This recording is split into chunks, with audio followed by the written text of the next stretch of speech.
Marketing funnels are absolute BS. They don't really exist in the fashion that people talk about them, like, oh, you're going to get top of funnel, bottom of funnel. That shit does not really work like that. Like, once you start to create content, or if you built a YouTube channel, or actually see long-term sales cycles, it's like a fucking web. It's actually a massive ecosystem and solar system.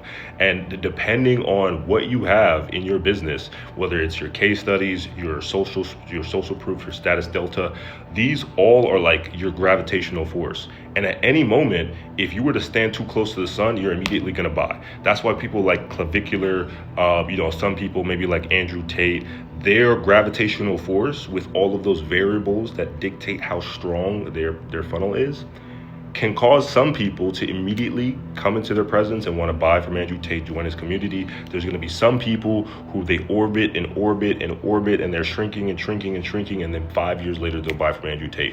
You know what I'm saying? So it's like, it really is, there's a whole bunch of probability too, because there might be other variables. This is especially what I do with outbound prospecting, that you need to take into consideration as to why someone might buy now versus why someone might buy later. That goes into lead scoring. So you can do this in HubSpot. You can also do this in clay.com and score the leads based on the likelihood that this person, one, is qualified for your offer, qualified for your program. But that's just a little sneak peek into all of the little shit that could dictate any given person watching your content, entering your funnel, and then paying you money, right? So once you understand that, then you'll realize that most of these like top of funnel, bottom of funnel shit, this shit does not really, it's not that smooth, it's not that one-off, and you're much better actually trying to find unique angles and trying to really tap into specific avatars and micro personas, especially if you're scaling Facebook ads at a high level.